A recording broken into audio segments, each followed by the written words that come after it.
भाजपचे प्रदेशाध्यक्ष चंद्रशेखर बावनकुळे साहेबांचा मुलगा बघा कशी दारू पिऊन गाडी चालवतो, माणसांना उडवतो, चिरडतो आणि निघून जातो। श्रीमंतांची पोरं मोठ्या मोठ्या गाड्या घेऊन मर्सिडीज, ऑडी, पोर्शे हे असे सत्तेची मस्ती असते आणि मग लोकांच्या जीवांचं ह्यांना काहीही देणं घेणं नसतं। हाच आहे तो चंद्रशेखर बावनकुळे जे भाजपचे अध्यक्ष आहेत त्यांचा मुलगा। गृहमंत्री महोदय काय कारवाई करणार बोला। काय असते सत्तेची पावर बघा। बावनकुळे साहेबांनी बरोबर आपल्या मुलाला वाचवलं। देवेंद्र फडणवीस साहेबांनी बरोबर बावनकुळे साहेबांच्या मुलाला, संकेत बावनकुळेला नागपूरमध्ये जो अपघात झाला त्याच्यातून सही सलामत बाहेर काढलं। याला म्हणतात सत्तेचा चमत्कार। सर्वसामान्य माणसाचा साधा ऍक्सिडेंट नाही, गाडीला क्रॅश जरी पडलं तरी त्या बिचाऱ्याला पोलिस छळतात, मग त्याच्यावर गुन्हा दाखल होतो, मग त्याच्याकडून पण पैसे घेतले जातात। सेटलमेंट करण्यासाठी त्या ठिकाणी पुढे मागे केलं जातं, वेळ काढूपणा केलं जातं। अहो सर्वसामान्य माणसाच्या घरातलं पोरग जर असेल, माणूस असेल, तर त्याला रात्रभर 12-12, 1-1 वाजेपर्यंत विनाकारण ठेवलं जातं। तोड पाणी होईल का? इकडे बावनकुळे साहेबाचा मुलगा बीफ खाऊन मने, खरंय की खोटं आहे माहित नाही। एका बाजूला इकडे आम्हाला हिंदुत्व सांगायचं, उभा महाराष्ट्र, हिंदुत्ववादी सरकार, हिंदुत्ववादी नेते म्हणून सन्माननीय बावनकुळे साहेबांकडे बघायचं, आणि बावनकुळे साहेबाचा मुलगा हॉटेलमध्ये मित्रांसोबत बारमध्ये बसतो काय आणि बीफ खाऊन येतो काय, असं चर्चा नागपूरमध्ये रंगली। नागपूरची चर्चा मुंबईपर्यंत गेली, मुंबईची चर्चा सगळ्या महाराष्ट्रात झाली। संजय राऊत साहेबांनी ती चर्चा काढली, पण बावनकुळे साहेबांनी त्यांच्या महागड्या गाडीतून, अर्थात संकेत बावनकुळेंनी त्यांच्या स्वतःच्या कष्टानं त्या ठिकाणी घाम गाळून पैसे कमवून घेतलेल्या गाडीतून सर्वसामान्य 2-4 गाड्या उडवल्या हो। पोलीस मात्र निपक्षपातीपणे त्या ठिकाणी तपास करत होते असं म्हणतात। असं असतं का हो? अहो पुण्यात पोर्शे कार प्रकरण झालं, तिकडं वरळीला झालं, महाराष्ट्रात अशा भरपूर घटना घडल्या। फक्त इकडं जे काही अपघात झाले तिथं माणसं चिरडून टाकली होती, इकडं मात्र नागपूरला मरत यातना भोगतायत। एवढाच काय तो फरक। सगळ्यात महत्वाचं, याच महत्वाच्या मुद्द्यावर मित्रांनो आपल्याला चर्चा करायची। सर्वांना सप्रेम जय जाऊ। नमस्कार, मी संतोष शिंदे आपल्या सर्वांचं या सामाजिक विचारपीठावर मनपूर्वक हार्दिक स्वागत करतो। विनंती एवढीच आहे, व्हिडिओ शेवटपर्यंत पहा, व्हिडिओ जास्तीत जास्त सबस्क्राईब करा, आपलं YouTube चॅनल सबस्क्राईब करा, आपलं फेसबुक पेज लाईक करा, फॉलो करा। सगळ्यात महत्वाचं, प्रत्येक विचाराचा चांगला माणूस हा तुमचा माझा मित्र झाला पाहिजे, म्हणून प्रत्येक व्यक्तीपर्यंत पोहोचवा। मित्रांनो, अपघाताचे प्रकरण महाराष्ट्रात दिवसांदिवस वाढत चालले। अपघात होत राहतात, परंतु श्रीमंताची पोरं आणि ज्यांचे राजकीय कनेक्शन असतात ती पोरं, सत्तेचा माज, खुर्चीचा माज, पैशाची मस्ती इतकी गुरमी असती ह्या लोकांमध्ये, सर्वसामान्यांचे जीव म्हणजे ह्यांना पाला पाचोळा वाटतो। असं महाराष्ट्रात म्हणतात की राज्यात कायद्याचं राज्य आहे की नाही। खरं तर मला संशय आणि शंका निर्माण होते की महाराष्ट्रात कायद्याचं राज्य आहे की नाही असं वाटत नाही। त्याचं कारण सुद्धा आहे, दिवसेंदिवस या सगळ्या प्रकरणामध्ये गंभीर प्रकरणं त्या ठिकाणी घडत आहेत। अहो जिथं छत्रपती शिवाजी महाराजांचा एवढा मालवण मधला राजकोट किल्ल्यावरचा पुतळा त्या ठिकाणी निकृष्ट दर्जाच्या कामामुळं पडला गेला, ह्यांच्या भावना दुखावल्या नाहीत, पण ह्यांच्या भावना ह्यांच्या विरोधी पक्षाचा कुठला नेता बोलला की दुखावतात, ही ह्यांची सध्याची मानसिकता आहे। पण बावनकुळे साहेब जे नेहमी उठल्यानंतर उद्धव ठाकरे, शरद पवार, राहुल गांधी, नाना पटोले, काँग्रेस, राष्ट्रवादी, शिवसेना ह्याच्यावर तोंडसुख घेण्याचा प्रयत्न करत असतात, कधी कधी घेतात सुद्धा। राजकीय पक्ष म्हणून त्यांचं ते कर्तव्य आहे। राज्याचे भाजपचे प्रमुख असल्यामुळं ते बोलू शकतात, ते आमदार सुद्धा आहेत हे पण विसरू नका. भले त्यांना तिकीट दिलं नाही आता ही गोष्ट वेगळी, परंतु त्याच बावनकुळेंनी त्यांच्या मुलाला वाचवण्यासाठी ती वेटो पॉवर वापरण्यासाठी स्वतःच्या मुलाला सेफ झोन मध्ये बाहेर काढलं. नागपूरमध्ये एक ऑडी गाडी भरधाव वेगाने चालत होती.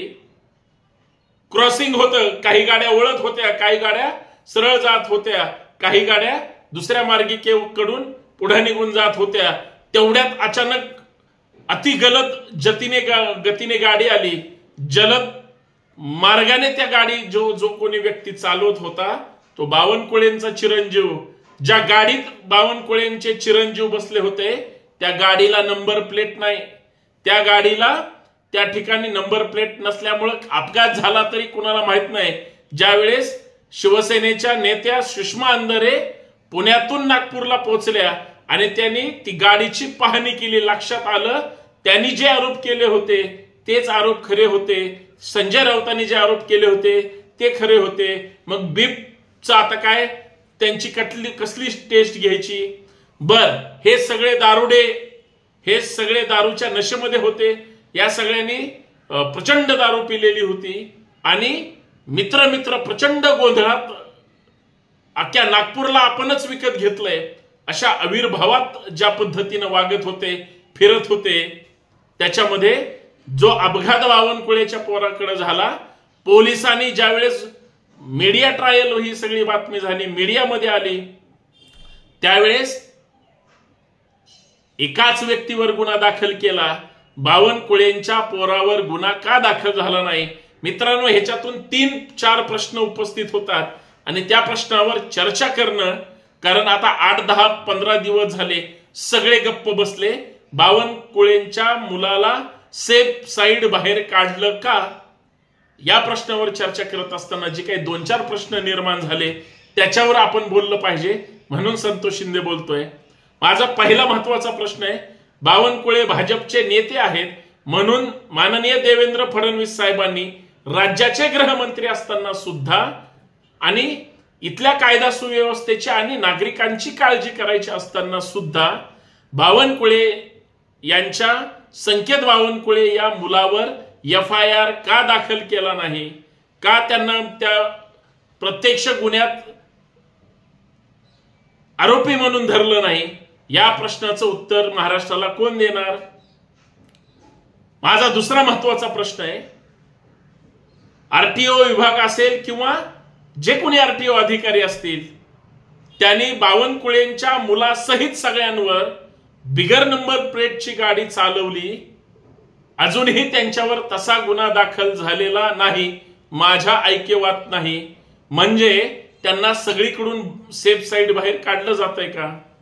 माझा तिसरा महत्वाचा मुद्दा आहे, बावनकुळे साहेब असतील किंवा बावनकुळे साहेबांच्या वरचे सगळे नेते, फडणवीस, नितीन गडकरी, मग दिल्लीतले आणि मग मोदी साहेब यांच्यापर्यंत सगळे हिंदुत्वाचा जागर करतात, हिंदुत्ववादी स्वतःला म्हणून घेतात. मग बावनकुळेच्या मुलांनी हॉटेलमध्ये बीप कसं काय खाल्लं? बरं, ही अशी बातमी बाहेर कशी काय पडली? बरं, सगळ्यात महत्वाचं, संजय राऊतांनी सांगू द्या, महाराष्ट्राला कळली, त्याच्यावर भरपूर चर्चा झाली म्हणून मी पण बोलतोय. पण एका बाजूला हिंदुत्व सांगायचं आणि दुसऱ्या बाजूला गडकरी साहेबांना चांगलं माहिती आहे की परदेशामध्ये बीपच्या कंपन्या कुणाच्या आहेत. म्हणजे मग बोलायचं एक आणि करायचं एक, हा सगळ्यात महत्वाचा कळीचा मुद्दा आहे का? या प्रश्नाचं उत्तर दिलं पाहिजे. आणि चौथा महत्वाचा मुद्दा, या राज्याचे सन्माननीय गृहमंत्री महोदय हे त्यांच्या लोकांना वाचवतात आणि दुसऱ्यांवर मात्र कडी नजर ठेवतात किंवा त्यांच्यावर गुन्हे दाखल करण्यासाठी प्रयत्नशील असतात. म्हणजे देवेंद्र फडणवीस साहेब किंवा गृहमंत्री महोदय किंवा बावनकुळे साहेब सत्ताधाऱ्यांसाठी आणि त्यांच्या पोरांसाठी वेगळा कायदा आणि मग सर्वसामान्य लोकांसाठी वेगळा कायदा, असं काय तुम्ही अलिखित नियम केलेला आहे का? कारण या देशात एकच कायदा असताना असा वेगळा वेगळा कायदा सोयीनं कसा काय वापरला जातो? या मुद्द्यावर कोण उत्तर देणार? या प्रश्नावर महाराष्ट्राला उत्तरं मिळाली पाहिजेत. खरं तर मित्रांनो, माझे हे प्रश्न कदाचित भाजपवाल्यांना, अंधभक्तांना झोमतील आणि या विषयावर चकार शब्द कोण काढणार नाही. हे सगळे अंधभक्त तर जे 40 पैशावाले कमेंटवर जगत असतात, ही सगळी मंडळी तर बावनकुळेंच्या त्या अपघाताबद्दल चकार शब्द काढत नाहीत. किती लाचार आणि किती लाभार्थी म्हणावं ह्या लोकांना, हा सुद्धा एक संशोधनाचा विषय म्हणून मला बोलावं असं वाटलं, म्हणून मी बोललो. पण ह्या सगळ्या गोष्टी बावनकुळे साहेब तुम्ही लपवू शकत नाहीत आणि लपवल्या तरी महाराष्ट्रासमोर आल्याशिवाय राहणार नाहीत, हे लक्षात ठेवा. परंतु कायदे जर वेगळ्या वेगळ्या पद्धतीने वापरले जात असतील तर एकतर कायदे बदलणारे हेच, नाहीतर सरकार बदलणारे आपण, असं काहीतरी करावं लागेल, एवढंच मला म्हणायचंय. एक सामान्य नागरिक आहे, महाराष्ट्रासमोर जे प्रश्न पडले होते, बावनकुळे साहेबांनी स्वतःच्या संकेत बावनकुळेंना 100% सेफ साईड वाचवलं, अशी चर्चा आहे. खरं आहे की खोट आहे, कमेंट बॉक्स मध्ये सांगा. धन्यवाद. विनंती एवढीच आहे, युट्यूब चॅनलला सबस्क्राईब करा, जास्तीत जास्त शेअर करा आणि व्हिडिओ ज्या काही मोठे असतात ते पाहत चला. धन्यवाद.